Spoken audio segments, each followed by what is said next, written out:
Então você imagina o seu tataravô, seu avô, seu bisavô, seu pai, preso em uma situação.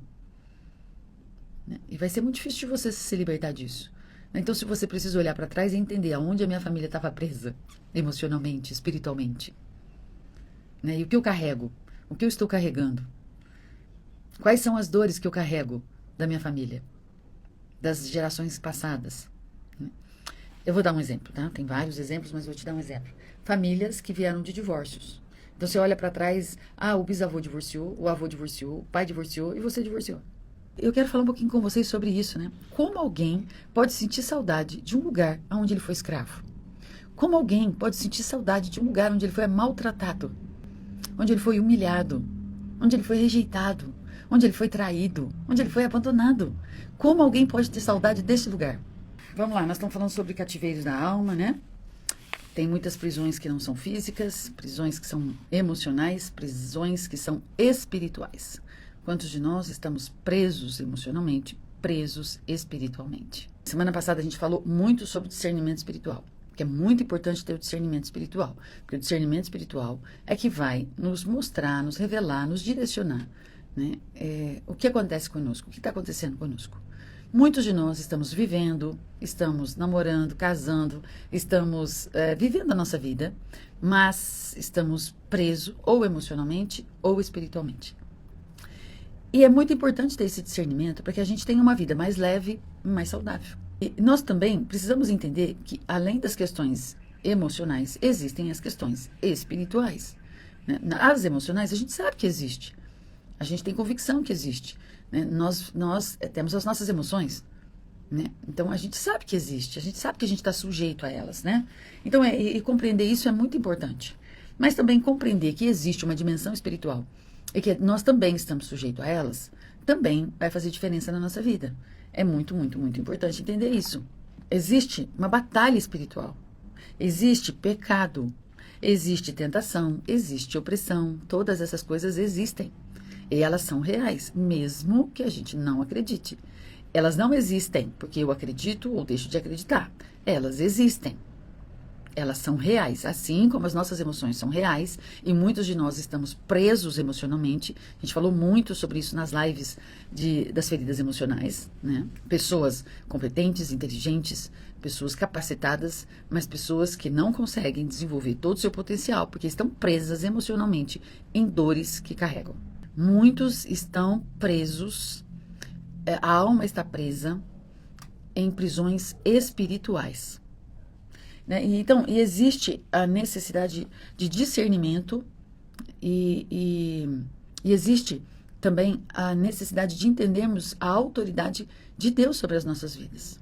Mas o problema começa quando usamos uma explicação para eliminar completamente a outra. Então, quando vêm os extremos. A gente tem falado bastante sobre isso aqui. Os extremos na nossa vida, em todas as áreas da nossa vida, é um problema. Tá? Então, abrir a nossa mente, abrir o nosso entendimento, vai fazer toda a diferença. Maturidade é aprender a perguntar todos os dias, com o que eu estou lidando aqui? Isso que eu estou sentindo aqui é raiva, né, por uma determinada situação. Aprender a nomear os nossos sentimentos também faz toda a diferença, viu, gente? O que eu estou sentindo? Às vezes, eu não estou sentindo cansaço. Às vezes, eu estou sentindo raiva. Às vezes eu estou decepcionada. Então, nomear o que eu estou sentindo vai fazer a diferença. Isso é muito, muito, muito importante. A gente aprender a nomear o que sente. Tá? Quando eu paro para fazer essa pergunta para mim, o que eu estou sentindo? O que é que eu estou vivendo aqui agora? O que é isso que eu estou sentindo? Isso vai me dar um norte, tá? Para eu saber se é natural, para eu saber se é espiritual. Jesus, ele não veio apenas para abrir portas para nós, tá? Ele veio para nos libertar. Vocês lembram, gente, quando Deus libertou o povo do Egito? Né? Faraó deixou de ser o senhor daquele povo. Aquele povo viveu por 400 anos escravos, oprimidos no Egito. Eles apanhavam, eles não tinham direito à terra, eles não tinham direito à propriedade, né? Eles eram escravos naquele lugar. E aí, Deus tira ele daquele cativeiro, tira eles daquela escravidão para levar eles para uma terra prometida. Levar eles para uma terra que seria deles. eles seriam livres, certo? Mas eles teriam que passar pelo deserto. Para chegar na Terra Prometida, eles obrigatoriamente teriam que passar pelo deserto. Eles teriam que passar por um processo. E uma coisa muito interessante, que quando vieram as dificuldades que o deserto proporciona, quando vieram os problemas, a falta de água, né, a falta de comida, vieram as dificuldades, vocês não vão acreditar que aquele povo, eles queriam voltar para trás, né? Eles queriam voltar para o Egito. Eles começaram a questionar Deus. E eles disseram para Deus que o Egito era melhor. E eu quero falar um pouquinho com vocês sobre isso, né? Como alguém pode sentir saudade de um lugar onde ele foi escravo? Como alguém pode sentir saudade de um lugar onde ele foi maltratado, onde ele foi humilhado, onde ele foi rejeitado, onde ele foi traído, onde ele foi abandonado? Como alguém pode ter saudade desse lugar? É muito sério essas lives, essas conversas que a gente está tendo aqui de manhã. Porque não é simples. Não é só ter o entendimento. O entendimento é o primeiro passo. Depois eu preciso ressignificar esse passo que eu dei, né? Que é o entender. Então, esse povo foi tirado de uma escravidão. Ele não foi só tirado de um país. Ele foi tirado de uma escravidão de 400 anos. Para ser levado para um lugar onde eles teriam vida de verdade, onde eles seriam livres, onde eles seriam donos da sua terra. Mas diante das dificuldades, eles queriam voltar para trás. É possível sair fisicamente, tá, do cativeiro, mas continuar carregando o cativeiro internamente. Aquele povo saiu do Egito, mas o Egito não saiu deles. Eles não conseguiram ressignificar. Não conseguiram.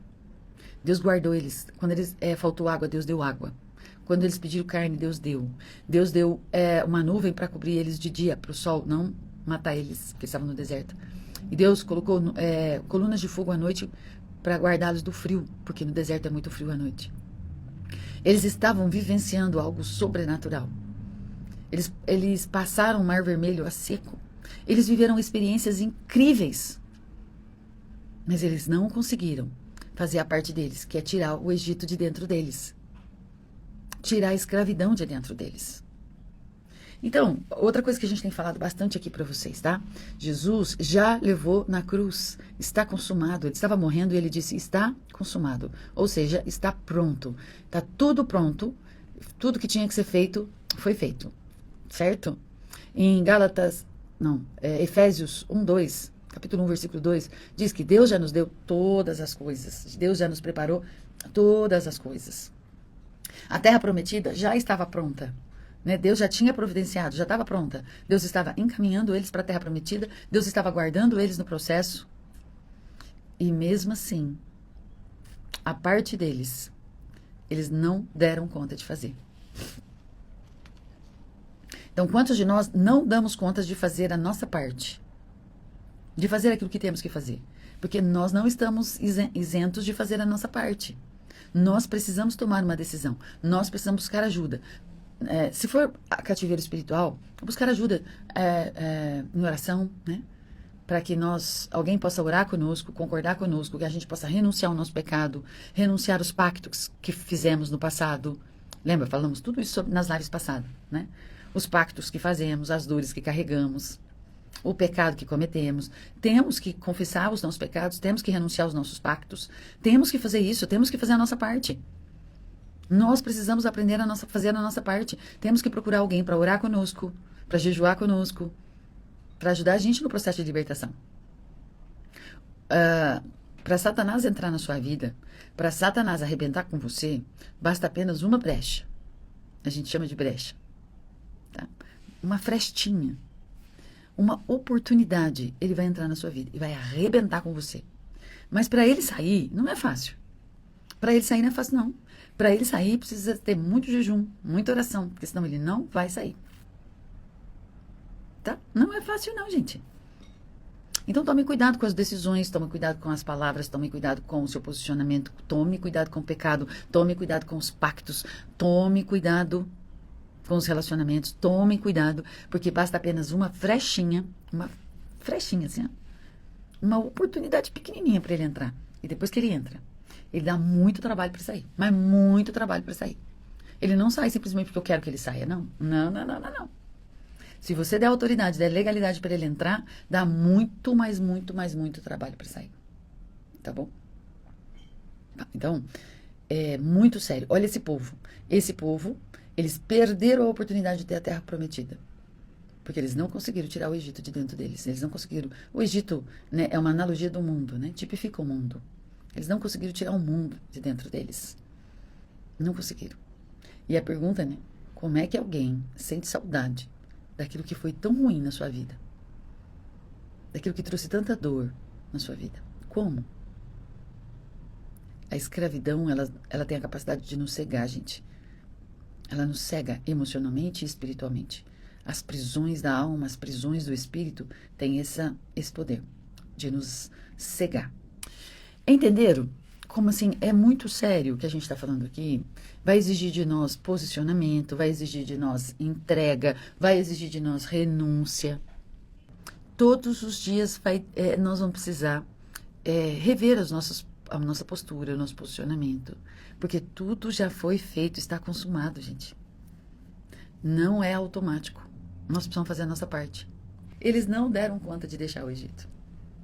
Eles deixaram o Egito fisicamente, mas não conseguiram deixar o Egito emocionalmente, espiritualmente. Eles ficaram cativos, eles ficaram presos no Egito, emocionalmente e espiritualmente. E quantos de nós estamos vivendo a nossa vida, estamos presos a situações que nós vivemos no nosso passado, a pactos que fizemos, alianças que fizemos no passado, a dores que nos acometeram no passado. E precisamos ser livres disso. Por isso Jesus veio, para que nós possamos ser livres, verdadeiramente livres. Verdadeiramente livres, certo? Há muitas situações na sua vida que você já saiu, mas que ainda não saíram de você. Você caminha com essa situação dentro de você, né? Com essa dor dentro de você, com essa mágoa dentro de você, com essa opressão dentro de você. Precisa perguntar, o que eu estou vivendo hoje? O que eu estou vivendo hoje? Será que eu realmente deixei as coisas para trás, como diz a palavra, né? Paulo diz assim, uma coisa eu faço, eu deixo as coisas que para trás ficaram e eu vou prosseguir para o alvo. Eu vou prosseguir para frente, tá? Então, eu tenho que fazer isso. Uma coisa eu tenho que fazer, eu tenho que deixar as coisas que ficaram para trás e eu tenho que prosseguir para aquilo que estão adiante de mim. É fácil? Não é fácil. Se você está presa emocionalmente, você precisa buscar um terapeuta, precisa buscar um psicólogo, precisa fazer terapia para ressignificar essas dores. Se você está presa espiritualmente, você está num cativeiro espiritual, você precisa buscar a ajuda de um líder, de um pastor, ou de um líder sério, de uma pessoa séria que vai orar com você, né, que vai jejuar com você, que vai ajudar você a renunciar os pactos, renunciar o passado, renunciar às dores, liberar o perdão. Então é muito importante fazer essa análise, avaliar o que eu estou vivendo. Não é apenas sobreviver, gente. Deus não nos colocou na terra para sobreviver. Deus nos colocou na terra para ter uma vida e uma vida em abundância. É isso que Ele prometeu, que nós teríamos uma vida e uma vida em abundância. Deus, Ele tirou o povo do Egito para levar para a terra prometida, para eles terem uma vida e uma vida em abundância. Não é qualquer vida. Deus tirou eles do Egito para ter uma vida muito melhor na terra prometida. Mas eles não deram conta. Eles não deram conta porque eles não conseguiram tirar o Egito de dentro deles. Eles não conseguiram se libertar. E Deus fez isso? Não fez. Deus não fez a parte que cabia a eles. Deus não vai fazer a parte que cabe a nós. Vocês estão entendendo? Porque tem gente esperando um milagre que não é milagre, é posicionamento. E o que cabe a nós, Deus não vai fazer. Lembra de Lázaro? Quando Deus foi ressuscitar Lázaro, ele chora, né, ele fica triste. Jesus chega diante do túmulo de Lázaro e ele pede para tirar a pedra. Ele não remove a pedra. Para quem vai ressuscitar um morto, remover a pedra não é nada, vamos combinar? Era só ele falar, pedra, sai daí. A pedra ia mover. É mais difícil mover uma pedra ou ressuscitar um morto. Mas olha que legal, Jesus não moveu a pedra, Jesus pediu para que eles tirassem a pedra. E só então ele diz, Lázaro, vem para fora. Porque isso nos mostra mais uma vez de que o natural eu tenho que fazer. Tem posicionamentos que é eu que tenho que tomar. Tem escolhas que é eu que vou fazer. Então, Deus não fez a parte daquele povo lá no Egito. Eles tiveram que fazer. E eles não deram conta de fazer. Eles ficaram reclamando, murmurando, blasfemando, né? Eles queriam voltar para trás, eles queriam voltar para o Egito. Porque eles não conseguiram ressignificar. Tá?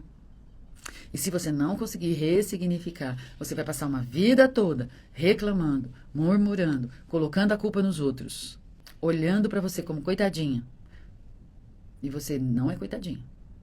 Você é filha amada de Deus, filho amado de Deus. Então você precisa ter alguém que ajude você a caminhar para frente para aquilo que Deus tem para você. Não fique alisando suas feridas. Não fique coçando suas feridas. Mas ajude você a se posicionar naquilo que Deus tem para você. Há pessoas que não fazem mais parte da sua vida, mas ainda a voz dessa pessoa, ainda influencia as suas decisões. Porque estamos presos a pessoas. Quantos de nós estamos presos num casamento que já acabou? Estamos presos num trabalho que já acabou? Estamos presos, né, em um impacto que a gente fez quando era criança. Fomos em lugares que não deveríamos ir. Estamos presos espiritualmente a palavras que nos acorrentaram. Você não serve, você não vai dar nada, você não presta, você nunca vai dar certo no casamento. E essas palavras ecoam dentro de você até hoje. E você não consegue entrar na Terra Prometida, você não consegue usufruir daquilo que Deus tem para você, você não consegue usufruir daquilo que Deus preparou para você. Por quê? Porque você está preso. Há ambientes que ficaram no passado, mas que ainda determinam as suas reações.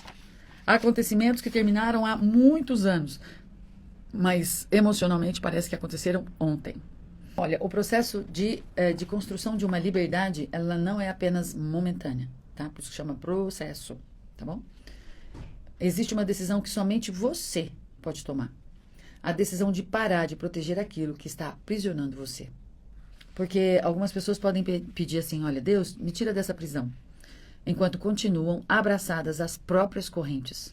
Não porque desejam sofrer, mas porque aquilo que conhecemos, mesmo que seja doloroso, algumas vezes parece menos assustador do que aquilo que ainda não conhecemos. Então, assim, para aquele povo que estava indo para a Terra Prometida, para eles era tudo novo. Né? Eles não conheciam a Terra, não sabiam onde ficava, não tinham entendimento. Eles conheciam o Egito. Eles conheciam o Egito, era tudo que eles conheciam. Gerações, são 400 anos, aproximadamente 4 gerações, 5 gerações ficaram presas no Egito. Então, você imagina, seu tataravô, seu avô, seu bisavô, seu pai, preso em uma situação. E vai ser muito difícil de você se libertar disso. Então, se você precisa olhar para trás e entender aonde a minha família estava presa, emocionalmente, espiritualmente, né? E o que eu carrego, o que eu estou carregando, quais são as dores que eu carrego da minha família, das gerações passadas. Né? Eu vou dar um exemplo, tá? Tem vários exemplos, mas vou te dar um exemplo. Famílias que vieram de divórcios. Então, você olha para trás, o bisavô divorciou, o avô divorciou, o pai divorciou e você divorciou. Tá na hora de parar, né? Tá na hora de parar. Tá na hora de buscar ajuda. Que isso não é só questões emocionais. Né? Quantas famílias? O vô infartou, o bisavô morreu do coração, infartou. O vô morreu do coração, o pai morreu do coração e você tem problema do coração. Você acha que isso é normal? Não, acho que não é normal. É genético. Pode ser também. Mas precisa de oração. Né? Precisa se posicionar. Você precisa ter a coragem de olhar para trás, identificar para prosseguir. Então, Deus não vai fazer a nossa parte. Deus não fez a parte do povo. Eles morreram no deserto. Eles morreram reclamando e murmurando no deserto. Então, que você não morra sem cumprir o propósito, que você não morra sem ter uma vida de vida e abundância, tá? Que você possa usufruir de tudo aquilo que Deus preparou para você. Que você prossiga para aquilo que Deus preparou para você, para a Terra Prometida, tá? Para usufruir dessa vida de uma forma mais leve. Há necessidade da gente parar, ter a coragem de olhar para dentro de nós e entender o que a gente está vivendo. O que eu estou vivendo? O que eu estou carregando? Onde eu estou presa?